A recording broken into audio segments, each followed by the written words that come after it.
then both of you may proceed. Thank you, Justice Becker. I'll without any further ado, then hand over to my learned friend, Mr. Muela, to deal with the sections that I've outlined. As God pleases. Thank you. Good morning, Justices. My learned senior has set out the tone for this matter, demonstrating that this is about the democratic will. In other words, it's about the democracy and not democracy. So now, I've structured my argument in this particular fashion. I will deal with the traditional requirement in Sitlukhelo versus Sitlukhelo. Those are the 4 requirements. I will then expand into the outer requirements that are additional to Sitlukhelo under the current circumstance. If we are wrong in all this, I will complete by demonstrating that the court retains the discretion. Even when all the requirements are met, you can still refuse to grant this interdict. So the story does not end by meeting the traditional requirements, including the outer. So, but let me just start by dealing with the outer requirements, because the outer requirements, we deal with them in 2 broad topics that are interrelated. One is the failure to plead the outer requirements. So I'll start vice versa. Ordinarily, I should be starting with the Sitlukhelo and then transcend to outer. But I'll start with the outer because if you start with the outer and you agree with us that the case has not been pleaded, that's the end of the case. That's the end of the matter. It matters not whether the Sitlukhelo are met or not. But under this circumstance, the case should end there. Then, the point that we make under the first broad aspect of the case not being pleaded, then followed by the case not being met under outer requirements. We say in paragraph 164 of the MK affidavit that outer requirements have not been pleaded. And there was no answer to that indeed they've been pleaded. So they don't contest that particular assertion. So we can accept it at least as common cause, that it was not pleaded. You can forget about the attempt in the reply, you can forget about the attempt in the heads. What matters is whether it was pleaded in the founding papers. Because, I mean, the salutary principle, you stand and fall by your papers. They should fall by these papers, which is the founding affidavit. There's no way out.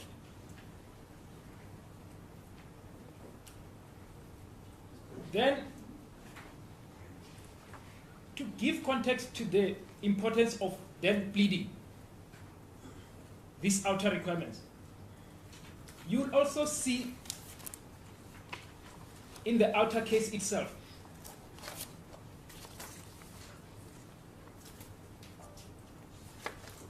in paragraph, let me start with the EFF, the Economic Freedom Fighters versus Godan, 2020, volume 6, SA 325, Constitutional Court.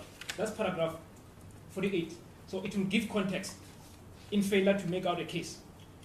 It says that an interim interdict would only be granted in exceptional cases in which a strong case for that relief has been made out.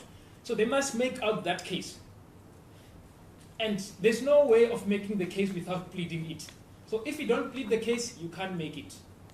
So that means that's the end of the matter. If this court agrees that in paragraph 64 of MK, we make an allegation, paragraph 64 of the answering affidavit, we make an allegation that you have not pleaded the outer requirement because this case involves the separation of power in the merits and the separation of power harm under the outer requirements. So if that is not pleaded, then the case cannot be made. You should end that case then.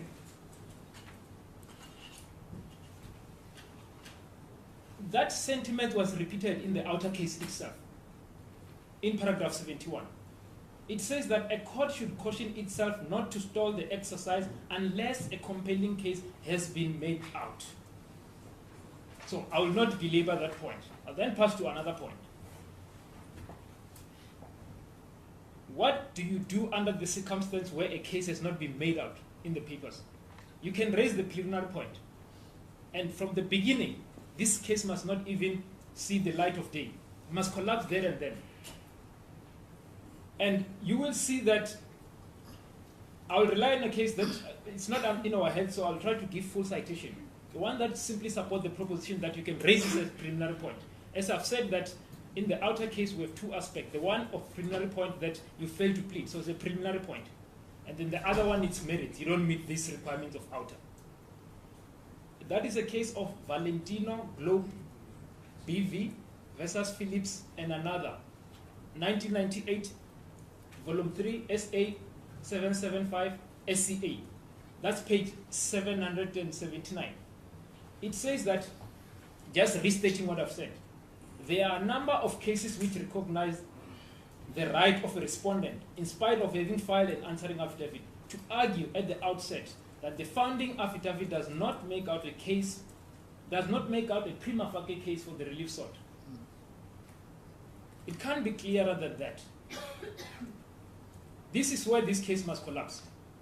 If there was any difficulty about the sensation, this is not sensational. Straight to the point, the court is assisted. Then, now,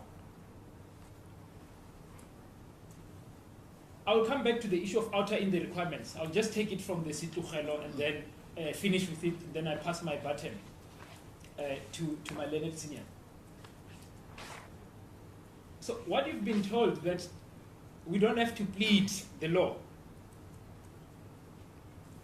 Sitlugelo has been pleaded. Sitlugelo requirements have been pleaded. 4 of them is the law. Outer has not been pleaded. Can't draw any distinction. That's the difficulty they find themselves in. Then let's start with the first requirement of Sitlugelo, which is then the prima facie right. Let me just put it up front that under this exercise we are dealing with the Corruption Watch and the DA, because that's the parties that are before this court properly. My learned senior will belabor that point in due course. The DA case, now we are going to their founding papers, that they plead, that they've met the prima facie requirement. In paragraph 67 of the founding affidavit, you will find that paragraph 67, 67. yeah, of DA founding affidavit, you'll find that on page 01-26. That's a case line reference. So this is what they've pleaded. The right that is going to be asserted, they are protecting the right that is going to be asserted in Part B. That's one aspect. They say it in that paragraph. We are protecting the right that you are going to assert in Part B. In Part B, we know that they are going to assert review. And then some unclear assertion, the right to effective remedy and the right to independent judiciary. That's what they say they are going to plead. I mean, that's what they are asserting that they are relying on to establish a prima facie. But it presents them with difficulties. Because in the outer case itself, at paragraph 48,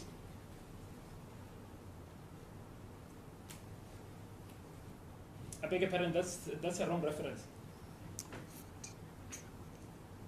In paragraph 50 of the outer case, that proposition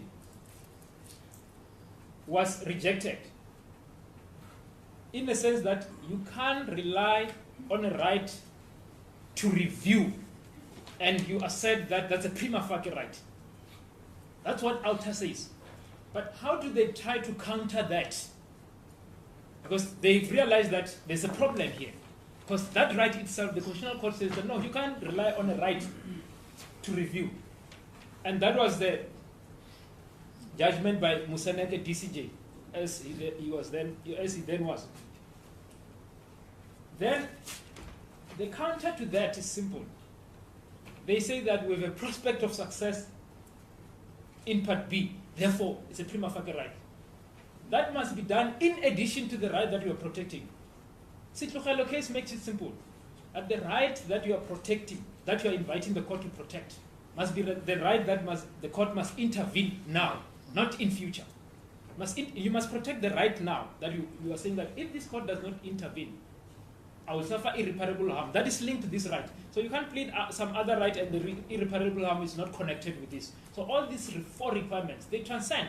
Once you pick the prima facie right, you must tell the court that if you don't protect this prima facie right, not that prima facie right, this one, then you are entitled to an interim interdict. That's not the case here. In fact, there's incongruency in that pleading. They don't tell you what is the irreparable harm that will suffer if you don't intervene. In fact, the DA says that they suffer no harm. We suffer no harm, but they want an interim interdict. On what requirements? Because the Tlogele says you must suffer, the party that is asserting that right must be able to demonstrate that they'll suffer that harm. But the DA, they said it. DA does not assert any right of its own, so it won't suffer any harm. Then it's not entitled to this requirement. I mean, it does not meet this requirement.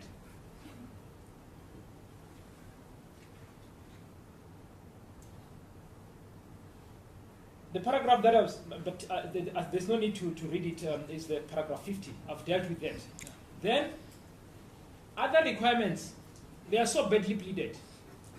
They are so badly pleaded that I do not want to waste the court's time. So now, if Sorry,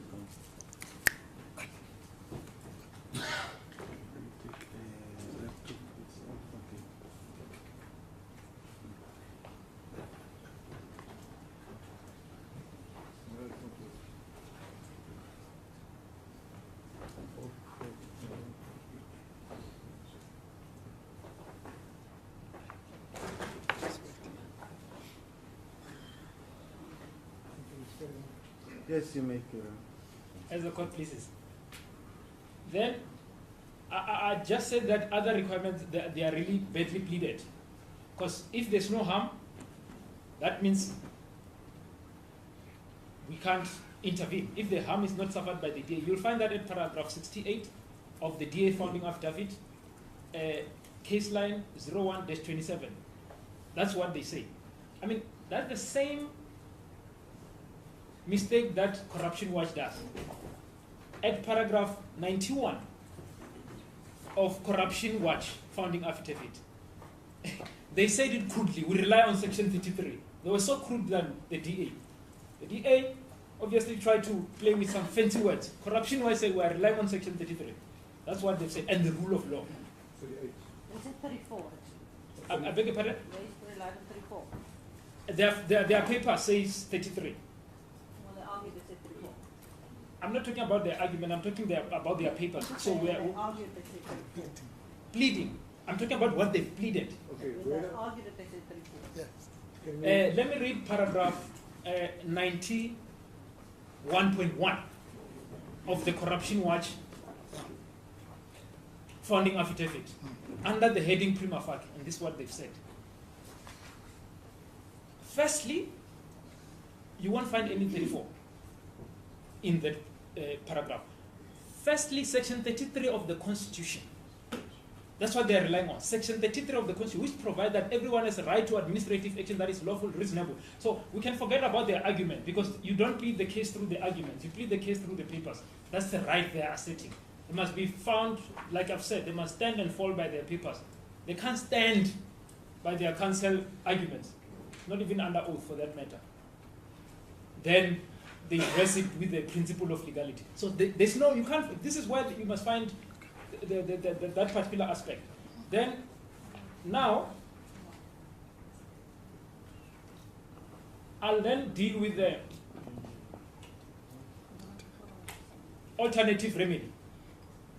In the aspect of alternative remedy, may I proceed, Justices? Just 1 second.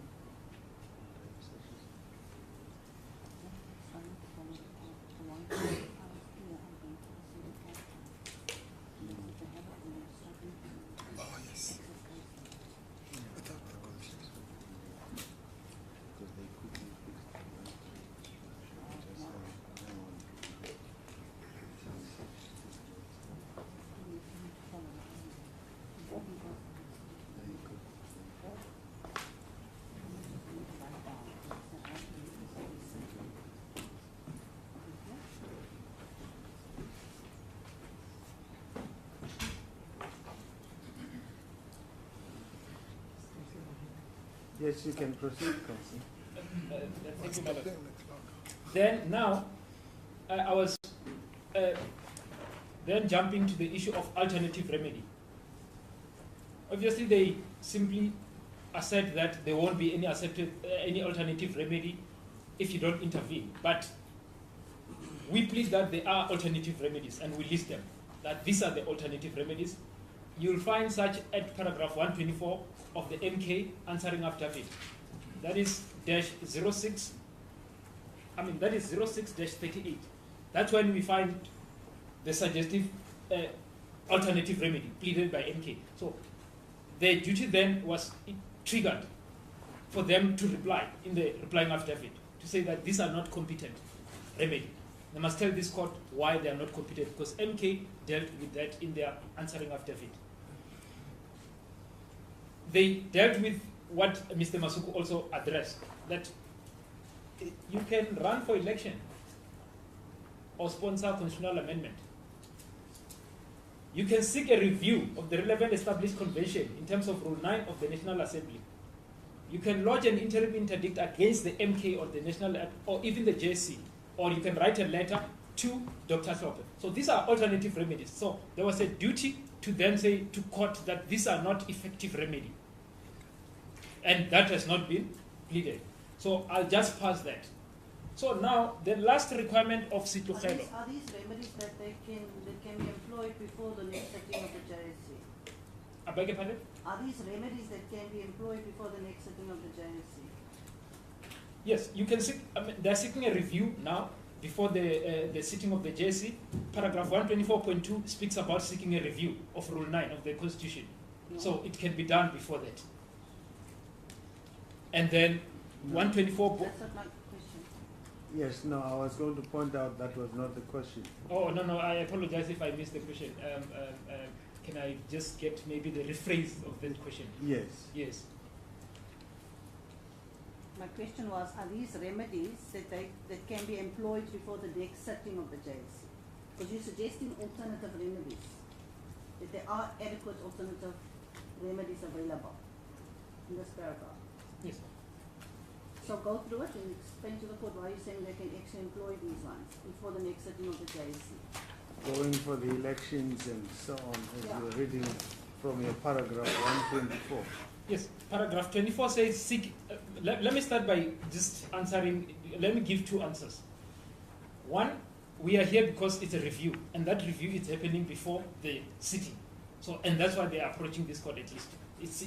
They are coming to court before the sitting.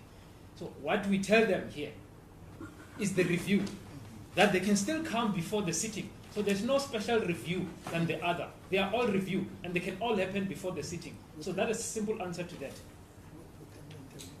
No, I don't understand it like that. Remember, you filed a composite affidavit in answer to the 3 applications that before court.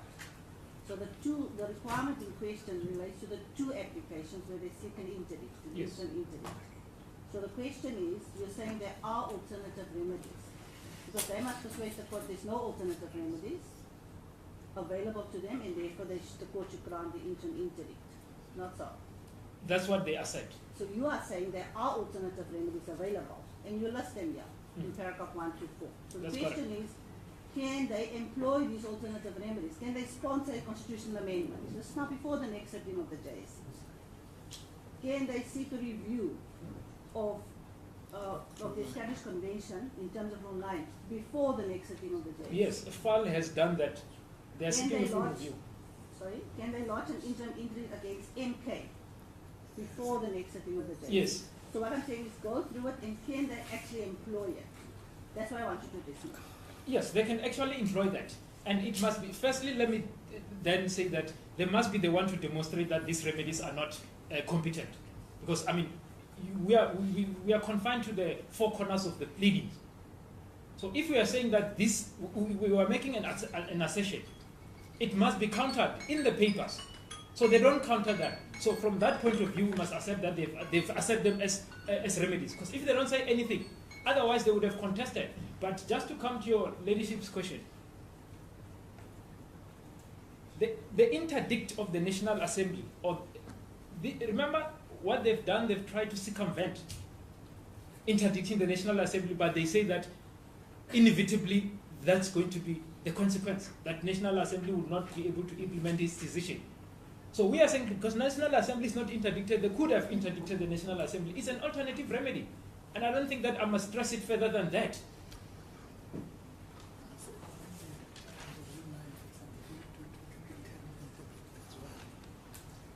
And just to add on the issue of Rule 9, because I was doing Rule 9 review with pari passu with FAL, but they can also do it with an interim as well. So they are not forced to simply come for a full review. They can do a Part A and Part B to win Part B in terms of Rule 9 review. So that's an alternative remedy. They must demonstrate that how inadequate it is. And they say nothing about that. Then now, I'm just looking at the issue of time. I'm trying to reserve some time for my learned senior so that he can, because these points, they are interrelated. So some of the points is going to demonstrate in a great length. Then, let me then go to the outer requirements as the merits. Because the outer requirements establishes additional requirements to Setlogelo. If Setlogelo has 4, if you add outer, then notionally you have 8 requirements. 4 plus, it must be in the clearest of cases. It must safeguard the separation of harm. It must be in exceptional circumstances or exceptional case. And then there must be demonstration. All what must be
that's when my learned senior will also expand into, because they also go to the issue of merits, the broader merits. And if there is no question, that will be my address, and then I'll then pass my baton to my learned senior. Thank you, Mr. Mwela. As the copies. Yes, Mr. Mbogo. Thank you, my lord. Indebted to the court and to my learned junior. Now, let's then quickly dispose of the preliminary points, such as they are, so that I'll end up with the merits and dovetail with what my learned junior has said. So, in other words, when it comes to the last 2 requirements that you mentioned of outer, the clearest of cases and prospects of success, that's obviously tied up with the merits. And when I deal with the rationality test, I'll demonstrate that, firstly, this is not the clearest of cases, and secondly, the prospects of success are 0. The prospects of success in Part B. But before we do that, I want to address the elephant in the room. which is the abuse of process.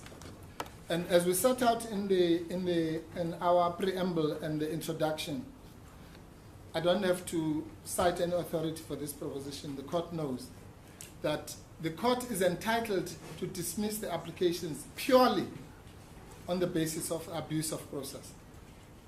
This proposition has been put out in so many incarnations since the Hudson versus Hudson case of 1929.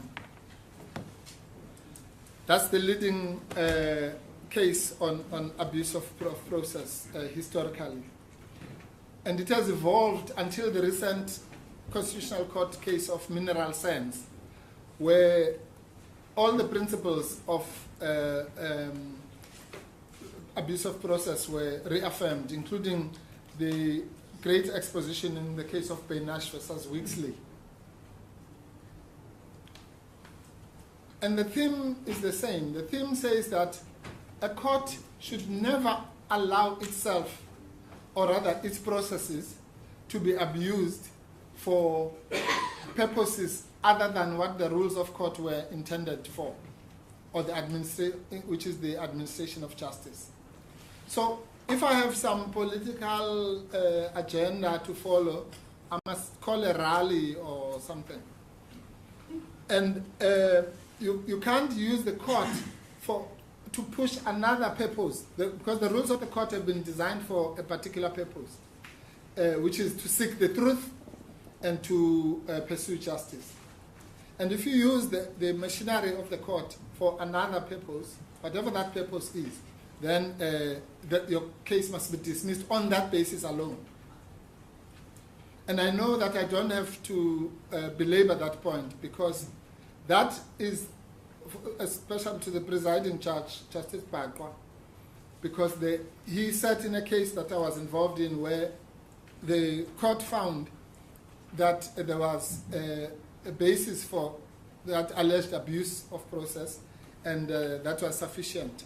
And that was the case of the prosecution of Ramaphosa versus Zuma. And so there, what the court found, which I still find a bit difficult, but that's in the process of appeals, was that simply because this was the only basis of the alleged abuse, simply because the prosecution was instituted on a day that happened to coincide with the start of some ANC conference. On that basis alone, it was an abuse. It didn't matter that in pages and pages the respondent, forget about Plascon Evans, the respondent says, no, I did that because it was the end of the year, I wanted to process my thing. It was only 3 weeks after I received the nolle prosequi and so on. No, abusive. Now compare that example, which really, as I say, it's hopefully the Constitutional Court will give us a hearing on this, to what we have here. An avalanche of attack from all corners at the same time. You know, the DA leads the charge, AfriForum, this side, FUL, Corruption Watch, all of them against one person, all at the same time. And they claim to represent the public.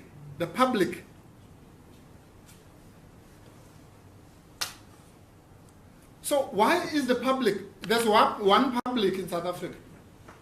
So if that public has been represented by the DA, why does FEL also want to represent the same public? And Corruption Watch wants to represent the same public? And AfriForum wants to represent the same public? It's pure harassment, deliberately planned, coordinated attack. And, they don't hide it, which is very good.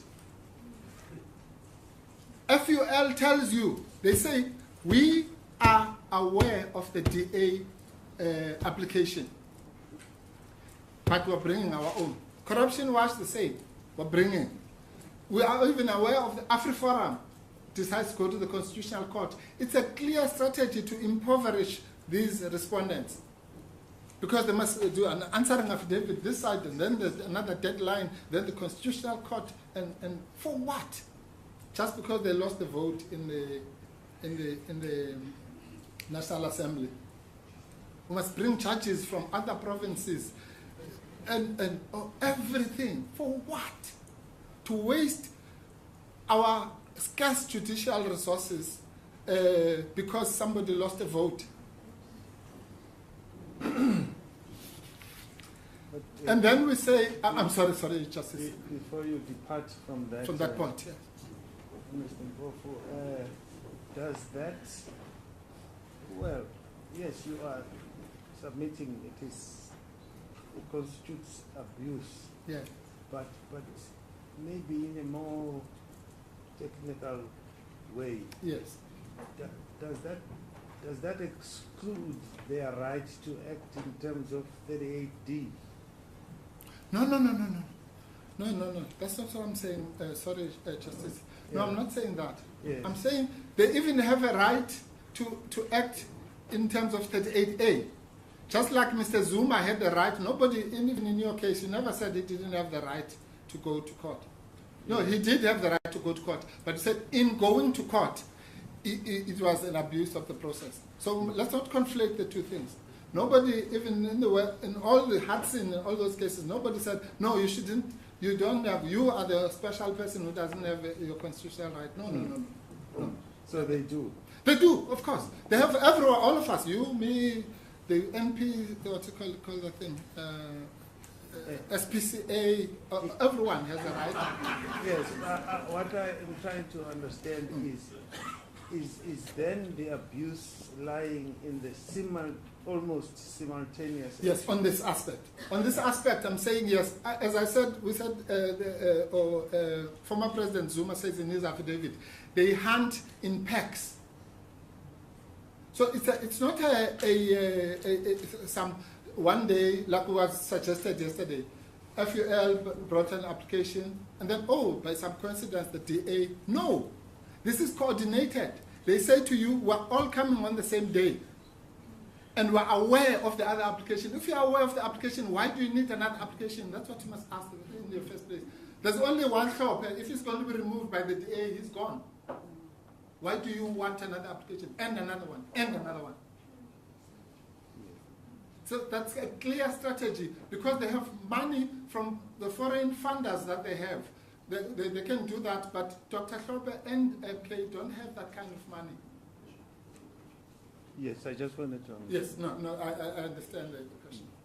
And we say that it's hypocrisy, because all this comes from this theme of the so-called rule of law.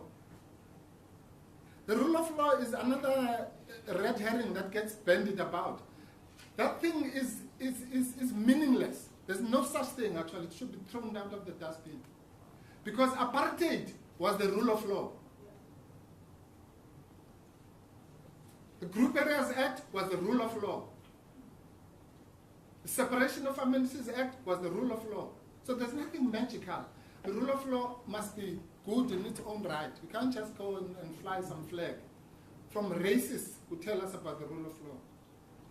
Now, number 5 in our thing, we say MK feels strongly that these busybody applicants who claim to be the enforcers of the rule of law are notably silent when black women are murdered in cold blood by members of AfriForum and fed to their pigs, and many other criminal transgressions suffered by black people and the country at large at the hands of their puppets.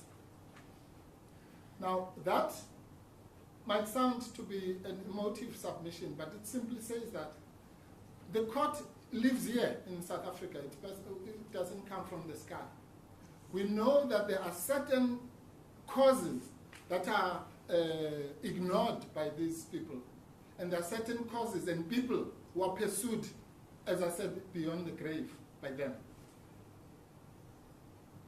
And former President Zuma lists examples, I won't go into that, of how he personally, in his affidavit, how the PEC came when he was supposed to be paroled.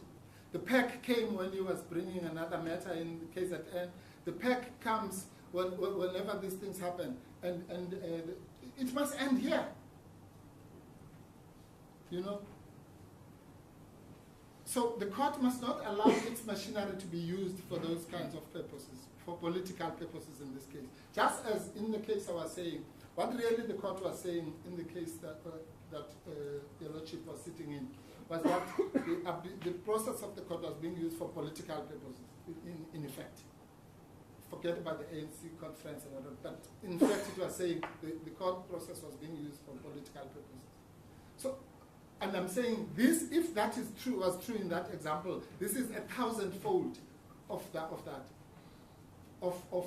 court being used to pursue political objectives, particularly political objectives that people have failed to succeed in the democratic parliament. And then we say that, so just one by one, Corruption Watch, I've already made the point about the multiple, we've just debated the multiple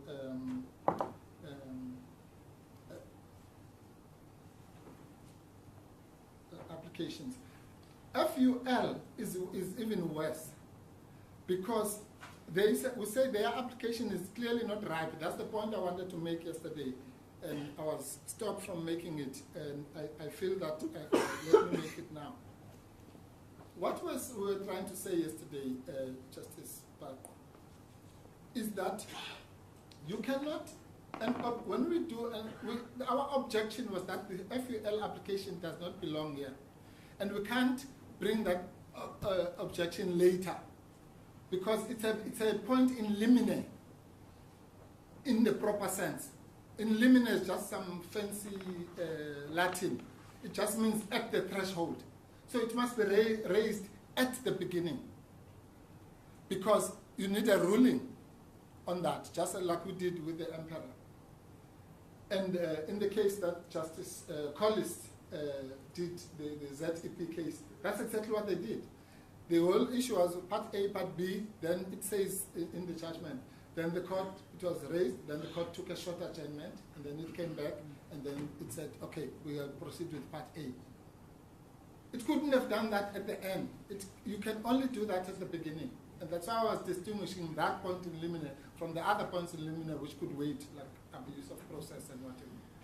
But be that as it may, the point of the matter is that it is completely ludicrous to have an application and hear Part A and Part B on the same day. I mean, it's just... And in the case of AGVH Holdings... yes, but remember just one thing, Mr. Bo. Yes, Justice. Your words, you can't hear Part A and Part B in one day. Yeah. What has happened here is at the risk of repeating myself, in respect of the DA and the Corruption Watch cases, Part A cases. Yes, Part A cases. And in respect of FUL, you might call it a Part B. But these are separate applications. Yes, okay. They are being heard on the same day. But it's not like a simultaneous, in the same case. No. Yes, so that's what really makes the separation. So we are not hearing Part A and Part B. And that calls for a different finding for the different cases. No, I'm sorry. In order for, in our judgment. Yes. So we will have to say something about each one of them. Of course. Yeah. But unless your submission is different, but in your words, when you say, but no, you can't hear Part A and Part B at the same time. That's not what we're okay, let's forget maybe it's the part thing that is confusing. Forget about parts. You cannot, there's no court in its right mind that can hear an application pendente lite. That's Latin for pending litigation.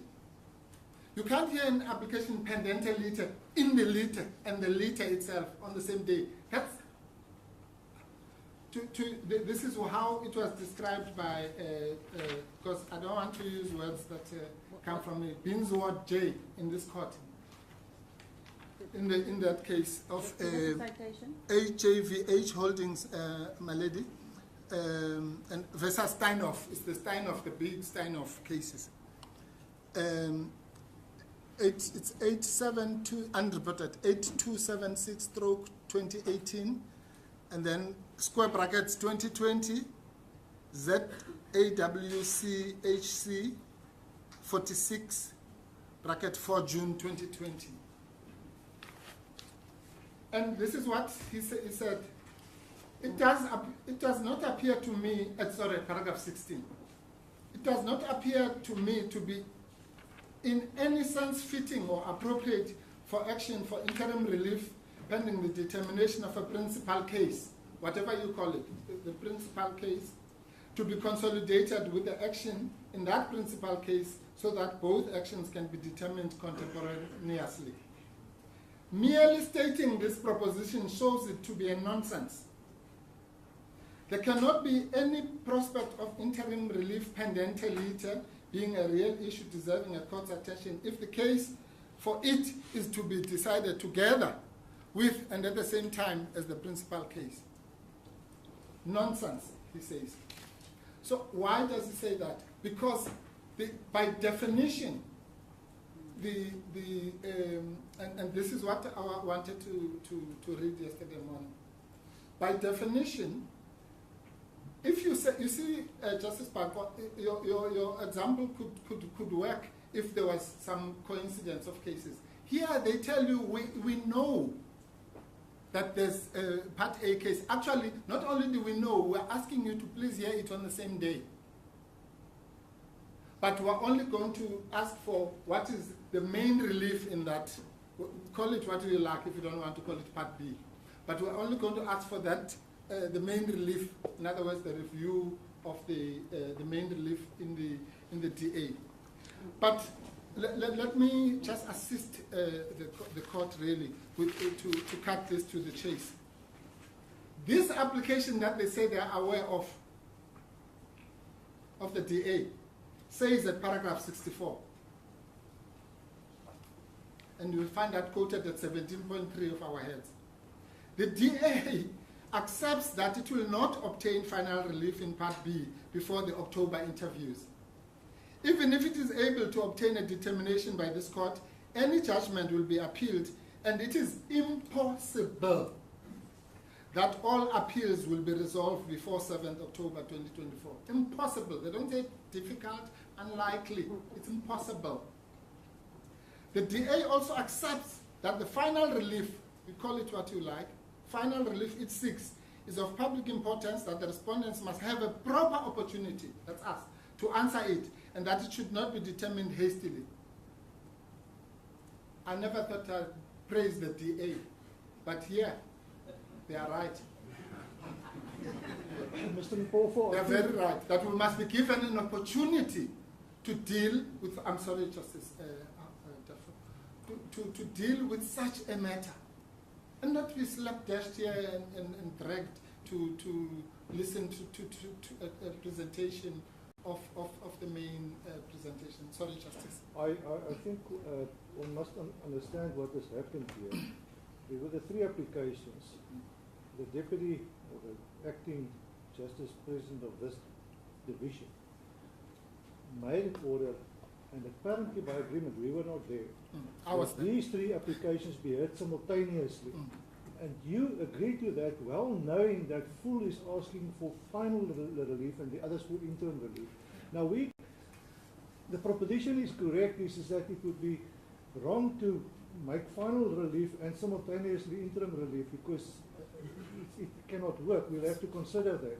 And that's why your protest was raised yesterday, and we said, let us deal with it on the basis that everybody gets the opportunity to argue the matter. We eventually, when we've got to give a judgment, we'll have to sort this out. Yes, no, Justice, I'm with you.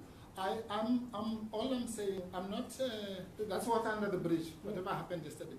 I'm now doing what I was told I must do tomorrow. It's tomorrow now. No, no.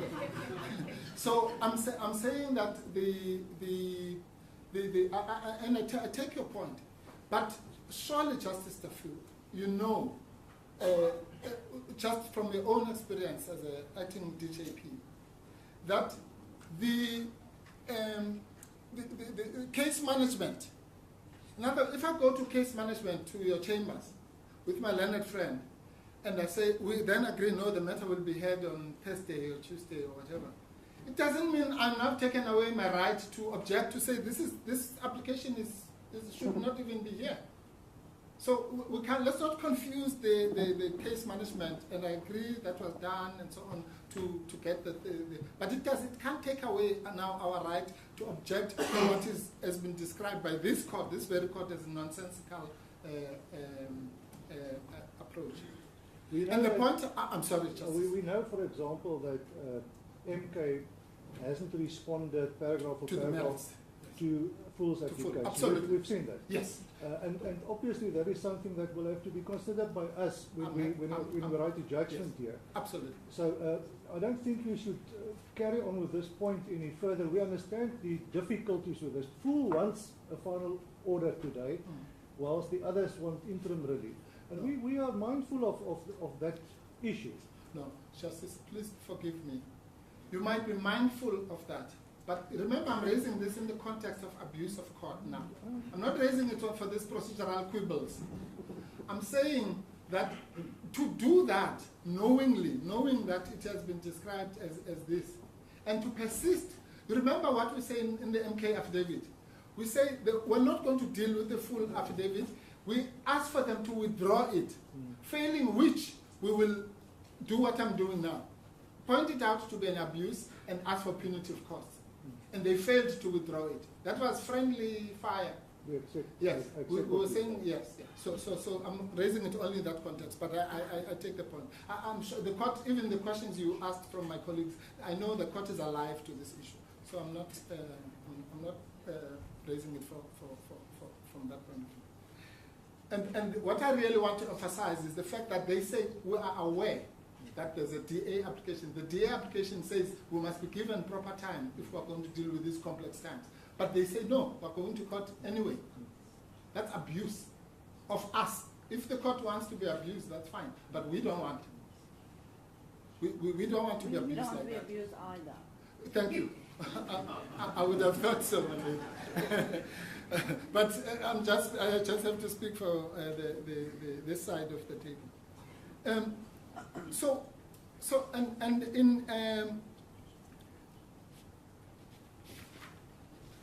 Okay, I want to, the mineral sands I've already referred to.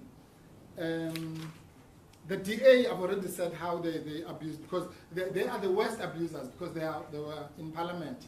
I mean, the others, you can say, well, they're NGOs, what else must they do?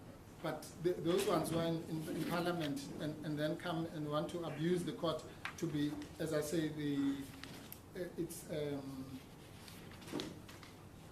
appeal tribunal. Now let's quickly deal with the issue of jurisdiction. If I'm correct on the abuse of court, of course, that's the end of it. Now, very quickly, my learned friend, Mr. Katz's issue on jurisdiction.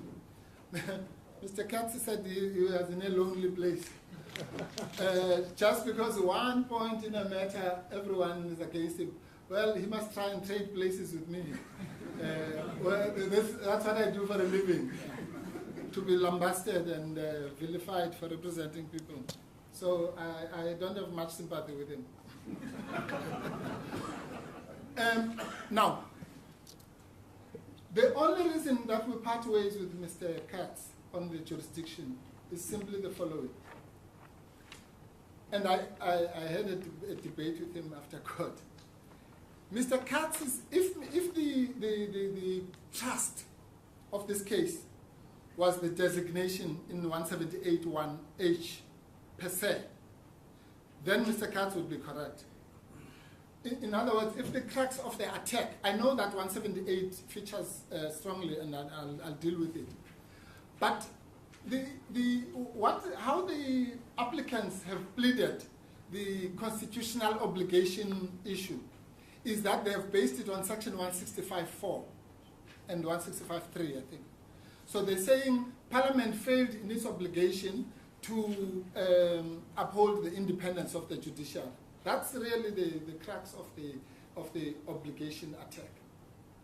Now, if that is true, then that power says all organs of state must do that. So it's obviously not a power that's specific to Parliament. It's all organs of state. So therefore, from the Nkandla case, it has been said that if the power is a generic obligation that Parliament shares with other institutions, then you can't say it's exclusive jurisdiction, because that 167.4e must be restrictively interpreted. That's the main issue why we differ with Mr. Katz. But also Mr. Katz is wrong on another point, because he also says, well, what if the Constitutional Court, they go to the Constitutional Court and the Constitutional Court also finds that it doesn't have exclusive jurisdiction?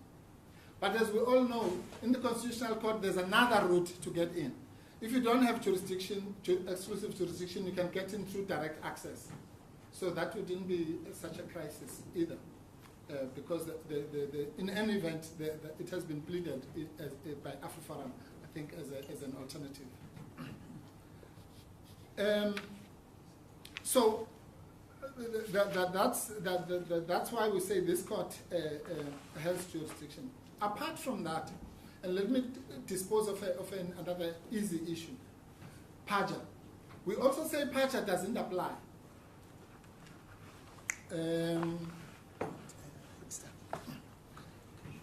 PAJA doesn't apply. We know that also that doesn't necessarily present a crisis, because if PAJA doesn't apply, you can go legality.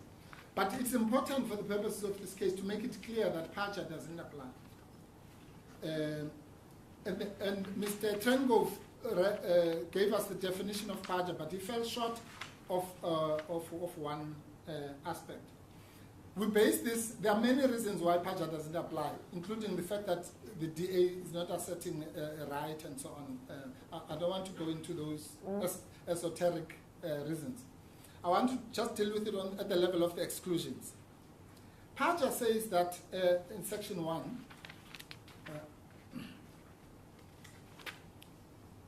administrative action means any decision taken or failure taken by an organ of state or a natural juristic person, we know that, but does not include.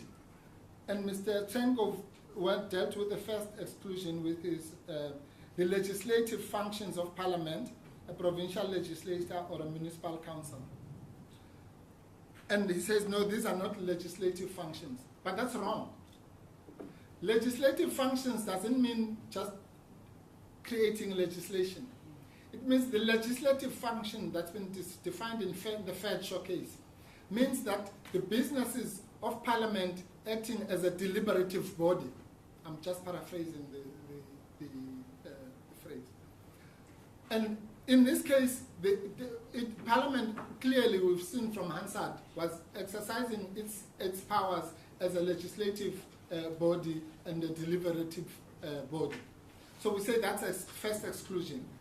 So PAJA cannot apply to those. PAJA applies if the legislature or the president or whoever was doing an administrative act, not a legislative act. But let's assume we are wrong on that. Go to the other exclusion, which they haven't dealt with, GG. So GG says, PAJA excludes a decision relating to any aspect regarding the nomination, selection, or appointment of a judicial officer or any person by the Judicial Service Commission in terms of any law. How can it be clearer than that? Any decision relating to any aspect regarding the nomination, selection, or appointment of a judicial officer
of a person by the cricket selectors. It doesn't mean it's a decision of the cricket selectors. What that is excluded. It's any decision, administrative decision relating to that second step. It's very clear.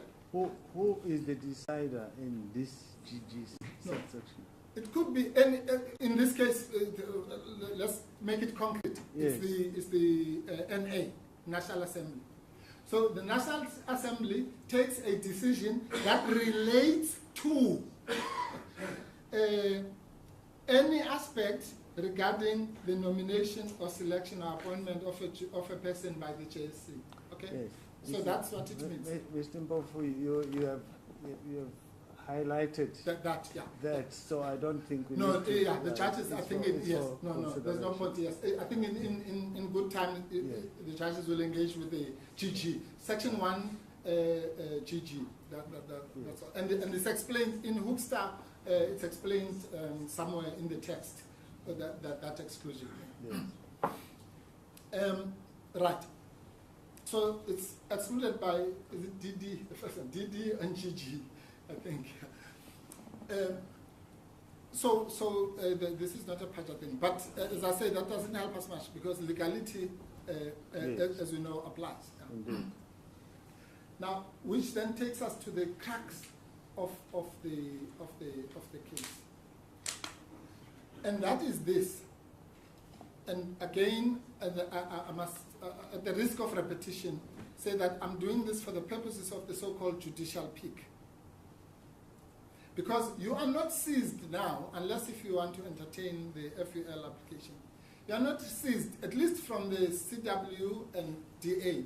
They say in 100 times to their credit, you are not seized with the merits of the review application. You are only seized with it insofar as Justice Kabebe said you are entitled to a judicial peak. For the purposes of what Mr. Mwela was saying, to demonstrate, for us to demonstrate that in any event they are unlikely to succeed in Part B. That's really or they don't have good prospects of success, which I think in a way is two sides of the same coin. Now, here is the thing. You remember when I was doing my opening address, I said it's a connection between the process and the purpose. And then I went through the process, and I showed that the process was flawless, at least according to the speaker. That the debate happened, and to lose the debate does not mean it has not happened. It happened. So you can't say the National Assembly did not consider the issue of impeachment. They considered it extensively. It just came out with a particular outcome. So if you don't like the outcome, you can't come to court and call it a review. A review is not about the outcome, it's not an appeal. It's a review of the process. So the process was followed, and the speaker has given us chapter and verse. I don't have to repeat that. But you can follow the process and be to 1,000%. But if that process does not speak to the purpose, then it's irrational. So let's talk about the purpose. What is the purpose? And nobody has addressed this. What is the purpose of Section 171H? Mr. Masuku should not be included in that slab because he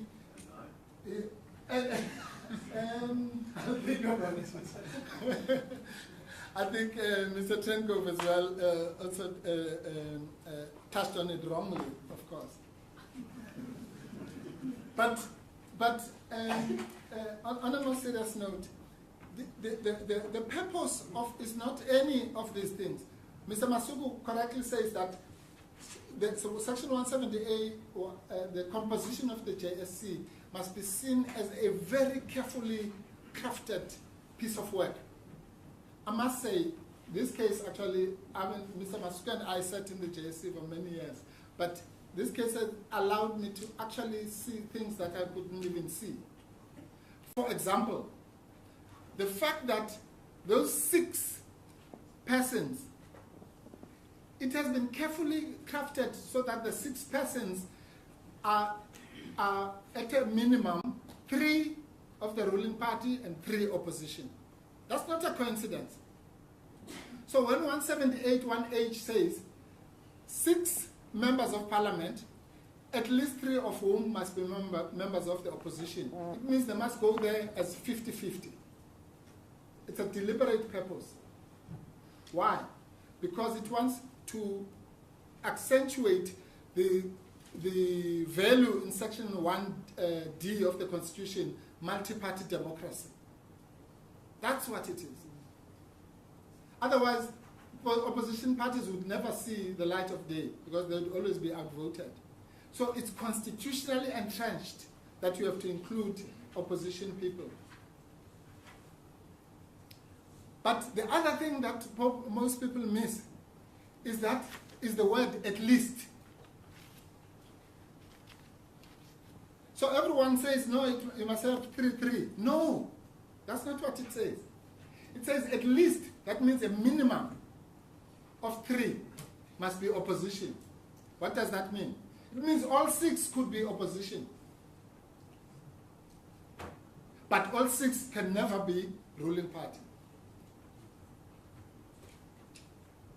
Are we together on I think the numbers are 50, it's at least 50%, which means it's like what we do when we do women representation. So you say if you have 2 people, they can't both be males. But if you have 2 women, you can't say you don't qualify. It's fine. So it's like that. So you could have all 6 of those people being opposition members. They would be constitutionally correct.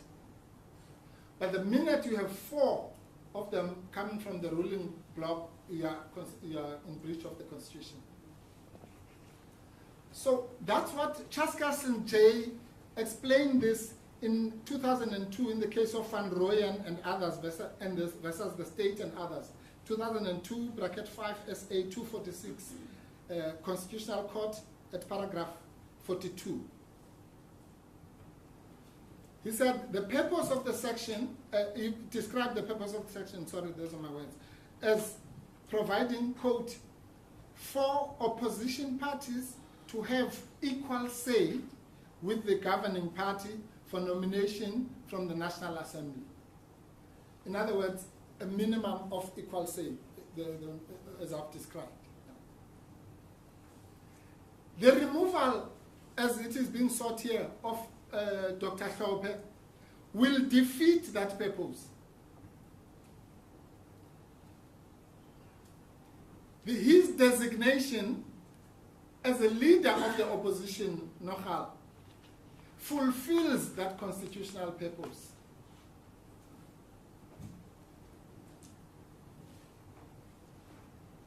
So the JSC, you know, let me say this.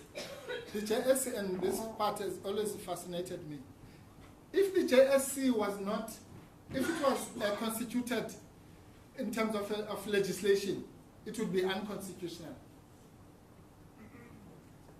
The only reason why it is prescribed in the Constitution is so that it can be preserved. Because where in the world would you have a meeting where you have the president has 4 representatives, the Speaker of Parliament is sitting here, the Chief Justice is sitting here, all in one room. It's against anything we've ever learned about separation of powers. But because the Constitution prescribes it, then it's allowed. Because the separation of powers doctrine is misunderstood by people. Separation of powers says you may not have the one arm encroaching on another arm unless it is constitutionally permitted. So that's why the JSC survives, because it's constitutionally permitted. But anyway, to come back to the designees.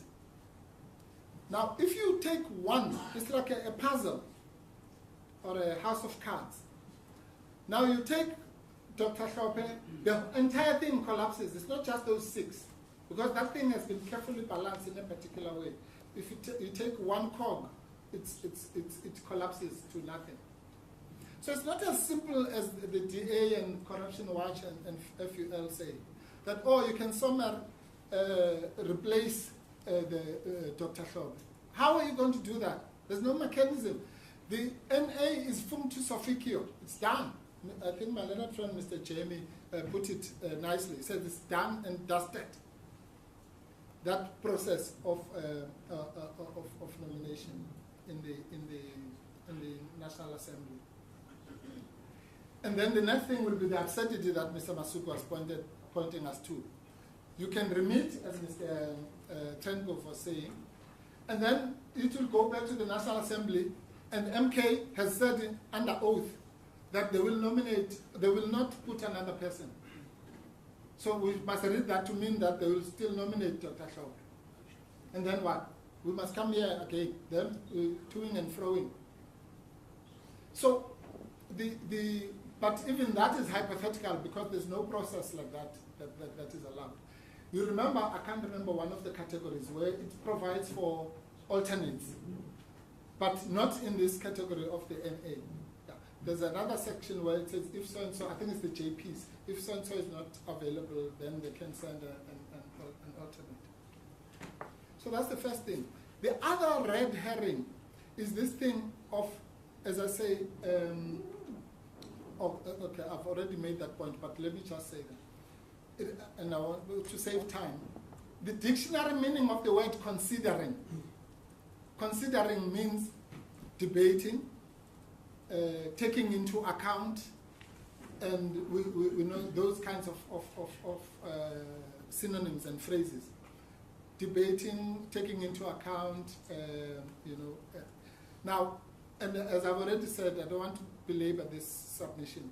Anyone who reads the record cannot say that the issue of the impeachment was not taken into account, rightly or wrongly. So the next thing is the so-called rubber stamping. The Speaker of Parliament tells you in so many words that this was not a rubber stamping. She says the issue was debated. And that's just a matter of logic, by the way. Because if it was rubber stamping, then it would have been finalized in the Chief Whip's Forum. The very purpose of bringing it to the NA was so that it must be debated, and the outcome would have been the outcome. So it didn't matter what the Chief Whip's Forum. If the DA had won in the debate, that would have been it. Then the House could not have designated Dr. Hlobe.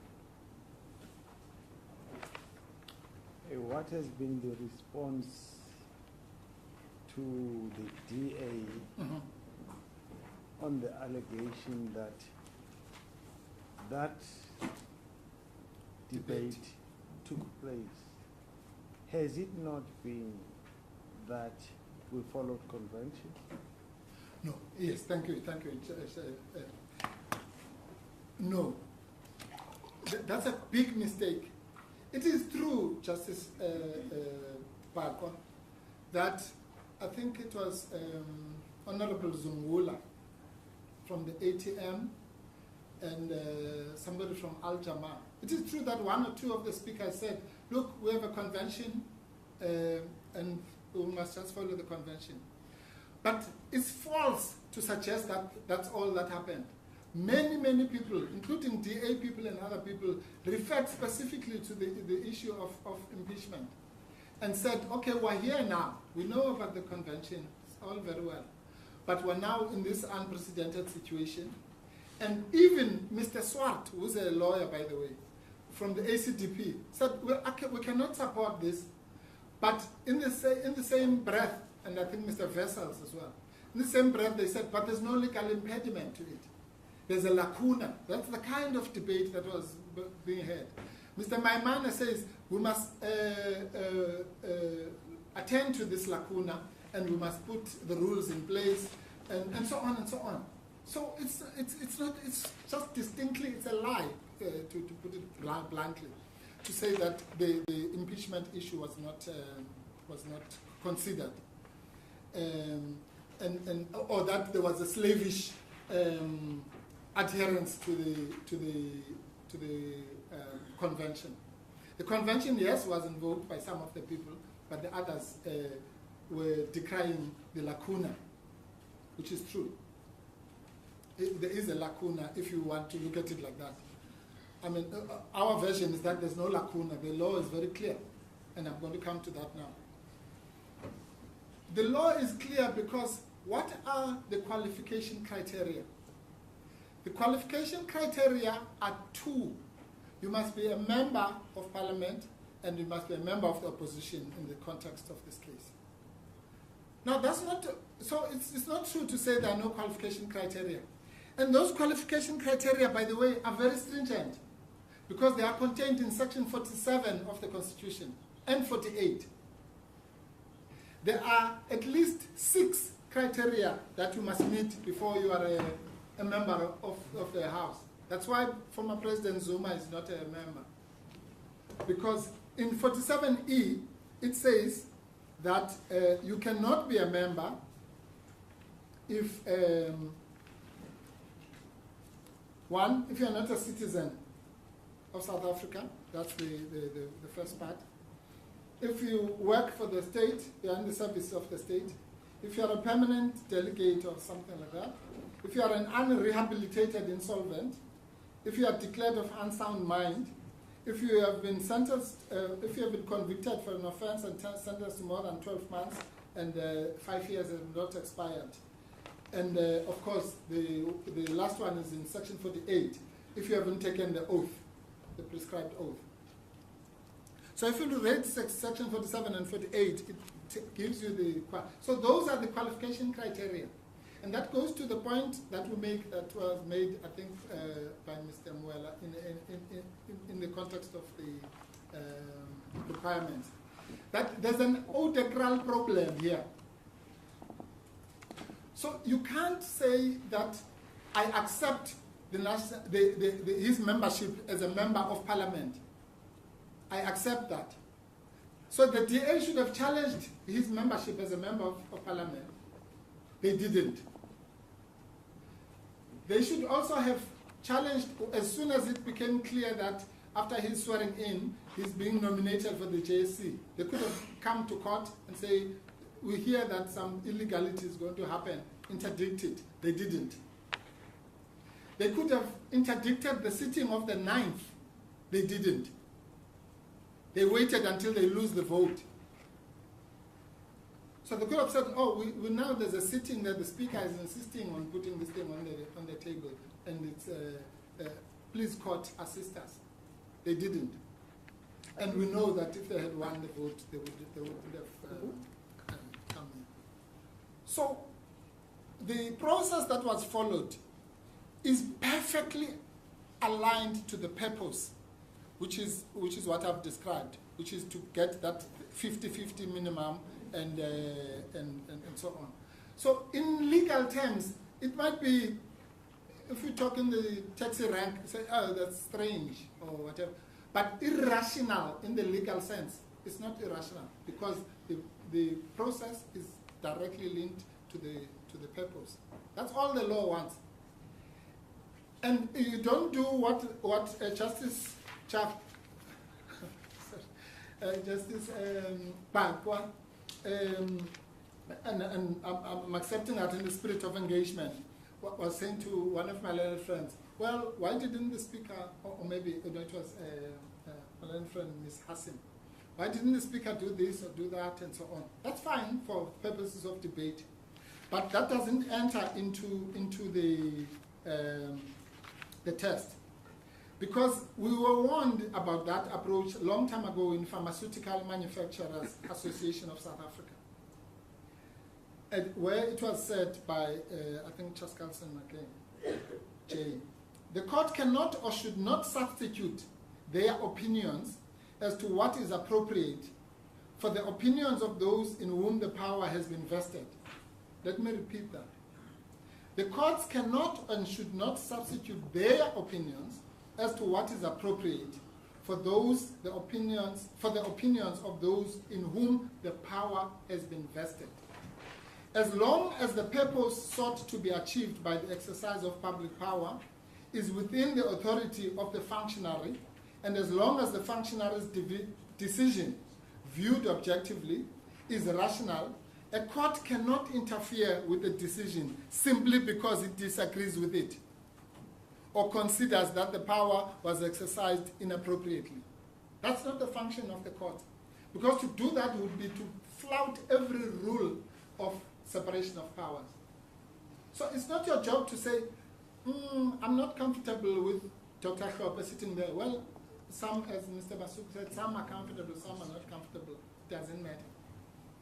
But here, yeah. 15 minutes. Yeah. So a court of law is supposed to do that. Oh, sorry, Justice. I didn't see. I didn't hear. No, you may proceed with your submissions for a minute. While you're searching, okay. Because you've got 2 minutes now. Well, are we also counting the times when we're stopping the computers being charged? No, I'm joking. I'll need It was not being charged. a few. It's the Wi-Fi that's so poor, yeah. Yes, it's terrible. In fact, We need to go back to Johannesburg. we have to go back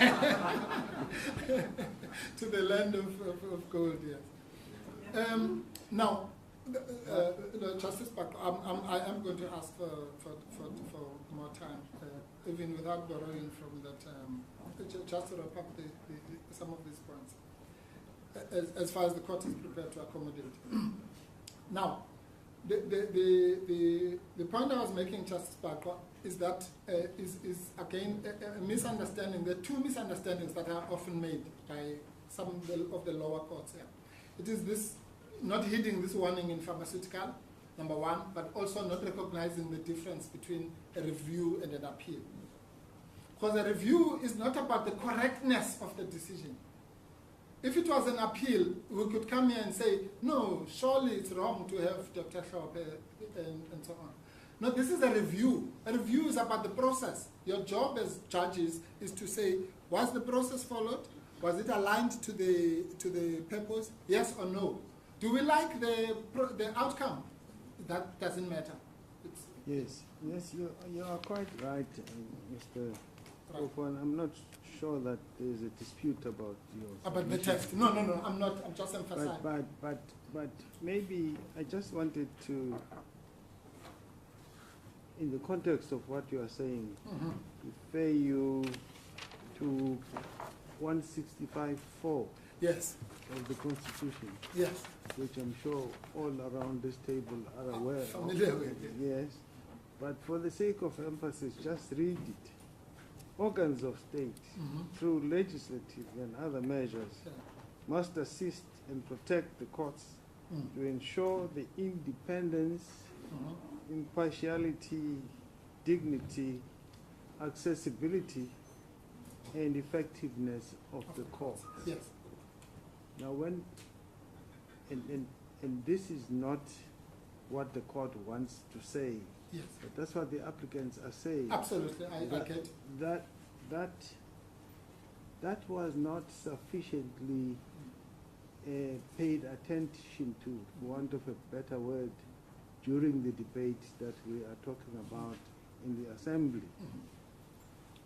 Because, I'm paraphrasing what they say, taking into account not just the courts with these qualities, the dignity of them, impartiality and so on, those same goes when they say the courts, you include the JSC, and that attention therefore needed to be paid to those considerations, bearing in mind not the entire judiciary, but more specifically the JSC, and therefore deliberating or debating or whatever other word you'd want to use in those. Yes. Yes. I get the point. Now, we've heard your submissions that no, this was done, everything. So, and the speaker also says yes, process was followed and so on and so forth. The debate was had. Yes, but if I understood some of the submissions by the applicants, correctly. They're saying, no, you expand on the debate in your submissions, and I'm generalizing here Yes, at the yes. time because No, I get. ex post facto, Mm. as it were. But your main thrust of your response was convention. This is how we do things here, kind of. And don't get me wrong, none of the respondents used those words. Yes. But essentially, that's what they were saying. Yes. This No, is how we do I things. understand. Let me tackle it at 3 levels. Firstly, even if that was true, it would not be competent. If they were saying you relied on the convention wrongly, then they must come here and attack the constitutionality of the convention. You can't, that's the autocratic crisis that they have. You can't just jump the queue and say, I accept your convention, I'm leaving it intact. It says once you nominate from your party, you're fine. And then we go and vote. And I accept the constitutionality of that convention, because that's what you do when you acquiesce in it, when you're not challenging it. But I don't like its outcome. Courts are not for that. You can't accept the convention, embrace it, and then, as Mr. Makanis is the Greek surname, sorry. Mikalakis. Mikalakis, yeah. Said, you can't say, no, I accept the convention. Not only do I accept it, but I only have moral problems with it, and so on and so on. Even if, for that matter, you had legal problems with it, then you must assail it. That's what Mr. Muela was saying. You can't. You have so many list of alternative remedies along the way. So that's the first problem they have. But the real problem on this section 165 point is the following, Justice Park. It seeks through the back door, as Mr. Masuku was saying, to amend the Constitution and introduce a new qualification criterion, which the drafters of the Constitution did not do. You know, what we say to students is when we are interpreting the Constitution, the starting point is the Bill of Rights.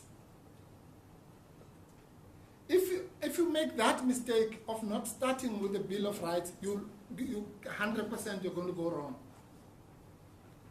Because the reason why those rights in Chapter 2, and Section 165 is not in Chapter 2, the reason why those rights in Chapter 2 are entrenched and elevated above all others is because everything else in life must be interpreted according to them, even the common law, legislation, regulations, rules of court, whatever, must be interpreted through the prism. That's what the court in the Constitutional Court said, through the prism of the Constitution. And fundamentally, it's the Bill of Rights. And that's the Justice Collis, in a discussion with Mr. Masuku, touched on this. Dr. Hlophe, like all of us, citizens of South Africa, has the right to hold public office. If you start there, you can't go wrong. He has the right to, the constitutionally entrenched right to hold public office. Public office means you are a member of, if you are a member of parliament, you are a member of parliament. That's it. How do we know this? We know it because in Section 89(2) of the Constitution, there is a forfeiture clause which has been prescribed by the constitutional drafters in the case of a president who is impeached. And the drafters of the Constitution say in 89(2), it's uncanny.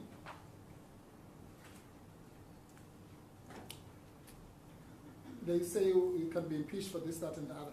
Then they say anyone who has been removed from office, the office of the president, in terms of subsection 1A or 1B, that's misconduct or incompetence, may not receive any benefits of that office, and here's the catch, and may not serve in any public office. Right? So, the Section 89(2) takes away your right as a citizen to hold public office because you are a president. Section 177 does not do that. The DA cannot do that. This court cannot do that. Nobody can do that except the people of South Africa if they want to change this book. And you can't say, no, the drafters of the Constitution forgot in Section 177 to put a forfeiture clause. They must have thought about it and deliberately said, no, we will reserve this forfeiture clause for presidents. But if you are a public protector, as has happened, or a judge, as has happened, you can hold public office. And once you can hold public office, you can hold public office. And it must come with all its, everything that comes with it.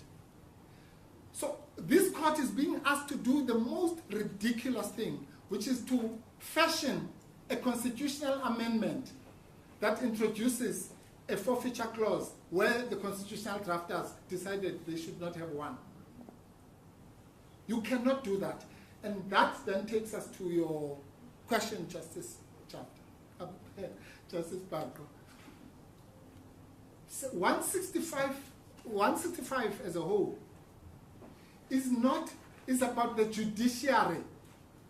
Mr. Masuku was at pains to explain to us this morning that Dr. Hlophe is not a member of the judiciary anymore, and unless Mr. Masuku wins his case in the Constitutional Court and whatever happens to them.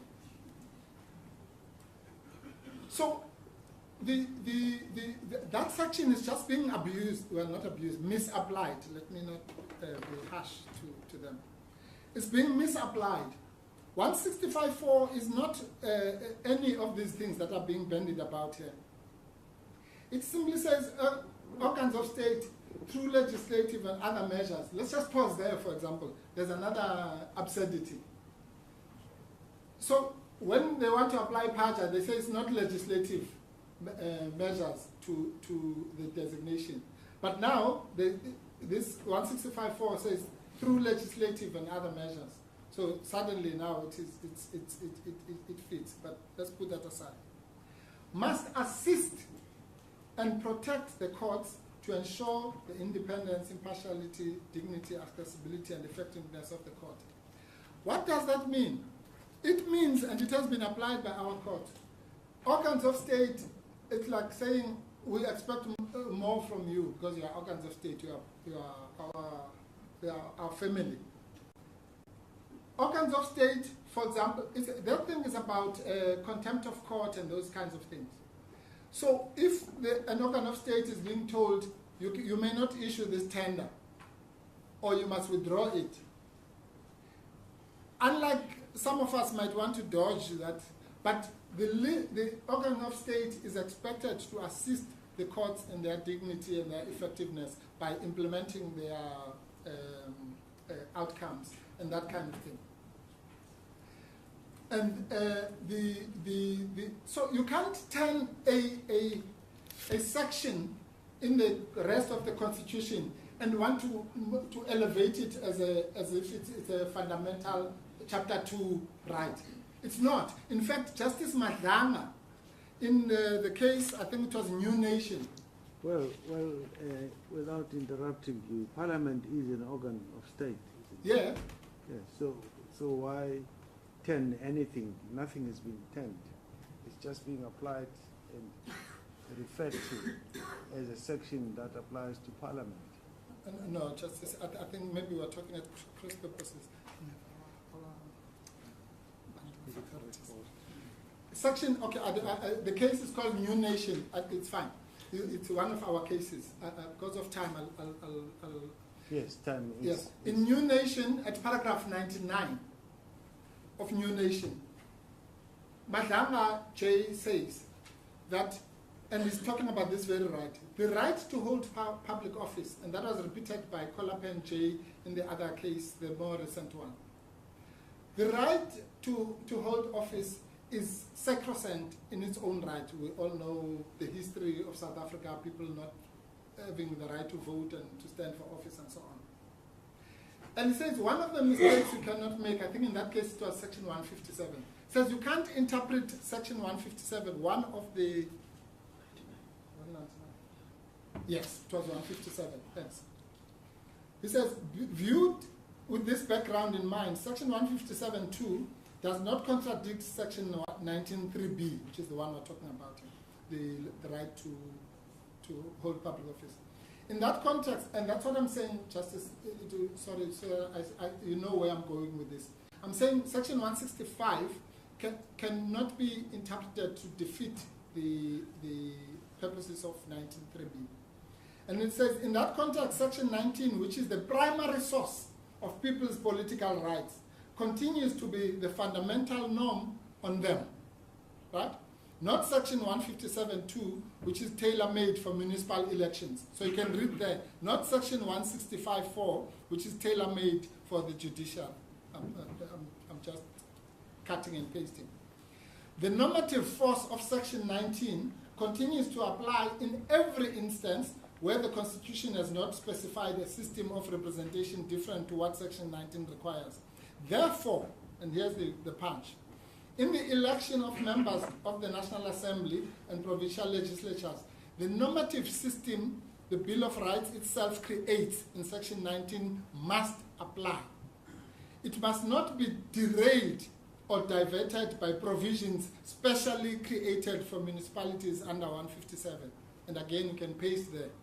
It must apply, it must not be derailed or diverted by provisions specially created for the judiciary and all those things.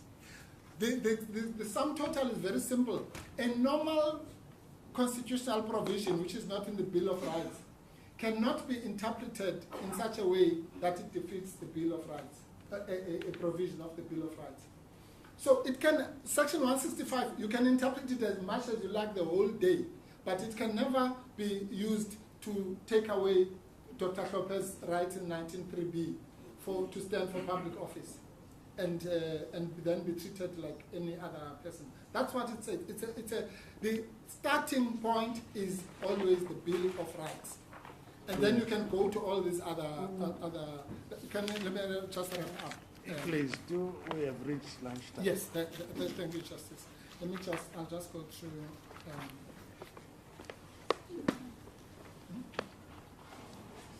Oh, yes. Sorry, I'd asked Mr. Masuku to remind me of a point that he raised, which I wanted to develop. And again, it's really to accentuate the absurdity. And it goes to this section 19.3p point, by the way. Mr. Masuku thinks he's raising it tongue-in-cheek. It's not tongue-in-cheek. Mr. Dr. Hlophe is the leader of the opposition, as we speak, of the official opposition. In other countries, that would be, he's the shadow president of the country. That's how they do it. So it's not beyond the realms of possibility that tomorrow he may be voted the president of South Africa. Maybe after the Pala issue has been dealt with properly. But on a serious note, if that happens, which it may, then the reality will be that what the DA and all these people are saying is that he will take the power to appoint now. To appoint. Remember, they say in their papers, how can an impeached judge appoint? That's an exaggeration. The JC doesn't appoint anybody, by the way. The JC is an advisory body. It doesn't appoint anyone. The person who appoints is the president. So now he would be in a position where he appoints the Chief Justice. Chief Justice, you can nominate one if you are the president. I mean, it's just called a nomination, but you can just handpick whoever you want. Probably Mr. Masuku would be the Chief Justice. If Dr. Hlophe was the president. Yeah. But, so you now have the omnipotent power to appoint, not advise, appoint the entire judiciary the Deputy Chief Justice, the President of the SCA, and everyone. Why? Because you qualify in terms of Section 47(3) of the 47 of the Constitution. The day you are an unrehabilitated, insolvent, or whatever, it will take you out. So, what kind of madness, for lack of a, if you excuse my language, for lack of a better word, would say somebody is in a position where he's one of the 400 people who could theoretically become the president of the country and appoint, but they do not qualify to be one of 6 people who are going to be part of an advisory body with 23 people. What is that? He could do it alone, sitting alone in Makambandlo. Yes. And on top of that, we know that we have now ministers who have been to prison for crimes. Some of them, and we have another minister who was a serious general in the SADF that murdered our people. And those people, nobody has said, these people, how can you have a person, and I don't want to go into the repentance story of Mr. Masuku, but how could you have a minister, a whole minister of our cabinet being, having that passed, whether you like it or not? And by the way, Justice, if I can make this point, our Constitution even tolerates a murderer. A murderer can go to jail for 20 years for murder, rape, child molestation, and the works. And then they come out, and then 5 years later, they can be a member of parliament and the president of this country. But no, not Dr. Hlope, because what? Why? Because some racist cabal has decided that generals used to say. It cannot be. And if it's going to happen, they must go and campaign and win the votes and change the Constitution and put in Section 47 something that says not only the 5 years thing, but also impeached judges must be included. Fine. Then we'll have another debate. But do not ask our courts, do not denigrate. The Emperor of Abatembu was correct. If you denigrate these courts of ours, you will regret it, because the people of this country are not stupid. Yes. One day they will say this far and no more. And we cannot be ruled. We are ruled by people who have elected, and now when that fails, we go to some unelected people who are going to tell us how we should run the country. The Constitution, this is my last word, Justice. Yes. The Constitution of South Africa, the first 3 words in that Constitution say, we the people, not we the judges, not we the speaker, not we the DA, not we the racist, we the people of South Africa. Thank you. Thank you, Mr. Court adjourns until 2 p.m.